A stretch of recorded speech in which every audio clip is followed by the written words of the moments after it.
नमस्कार, मी ज्योतिष फ्लेवरफुल किचनमध्ये तुम्हा सगळ्यांचं खूप खूप स्वागत। आज मी बनवते नारळी पौर्णिमेसाठी खास नारळी भात।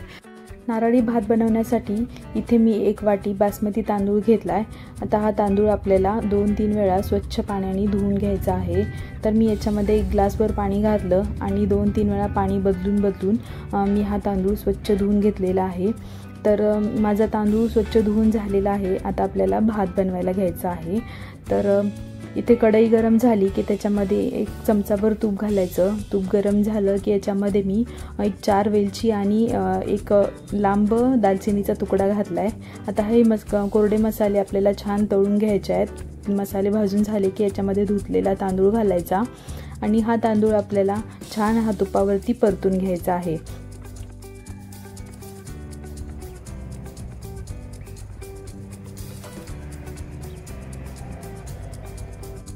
एखाद मिनिटभर मी छान आपला हा तांदूळ तुपावरती परतून घेतलेला आहे। मग याच्यामध्ये 2 वाटी गरम पाणी घालायचं आहे। मी 1 वाटी तांदूळ घेतला होता, त्याच्यामुळे मी याच्यामध्ये 2 वाटी गरम पाणी घालते। चवीपुरतं मीठ घालायचं। मीठ घालून झाल्यानंतर तांदूळ एकदा छान मिक्स करून घ्यायचा आणि आपल्याला झाकण न ठेवता पाणी आटेपर्यंत आपल्याला हा तांदूळ छान उकळून घ्यायचा आहे।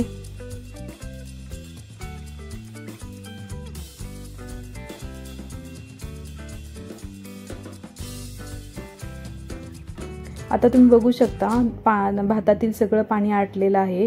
मग गॅस कमी करायचा आणि झाकण ठेवून भात छान मऊ शिजवून घ्यायचा आहे। झाकण ठेवून 2 मिनिटं छान वाफ काढली आहे तर आपला भात शिजलेला आहे।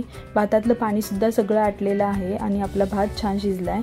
भात जास्त चिकट झालेला नाहीये, भात मोकळा झालेला आहे। आता आपण हा भात काढून घ्यायचा आणि थंड करून घ्यायचा आहे। भात थंड होतोय तोपर्यंत इथे मी कढईमध्ये 2-3 चमचे तूप घातले। तूप छान गरम झालं की याच्यावरती आपल्याला मी कट करून घेतलेले काजू आणि बदामाचे तुकडे घालते। आता हा काजू आणि बदाम आपल्याला छान सोनेरी रंगावरती परतून घ्यायचा आहे। तर 1-2 मिनिटं आपल्याला लागतील। 2 मिनिटांनंतर आपल्याला तुम्ही बघू शकताय तर छान सोनेरी रंगावरती काजू आणि बदाम तळून झालेले आहेत। मग याच्यामध्ये आपल्याला 1 वाटी खोबऱ्याचा कीस घालायचा आहे। मी ते ओला नारळाचा कीस घेतलाय।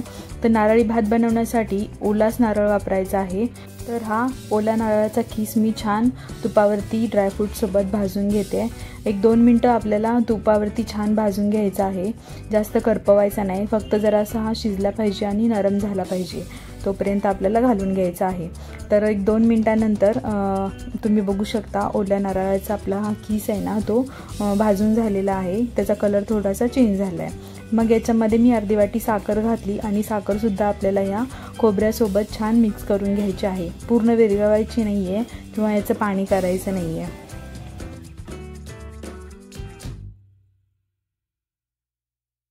तर तुम्ही बघू शकता नारळ आणि साखर छान मिक्स झालेली आहे। मग याच्यामध्ये आपण तयार करून घेतलेला भात घालायचा।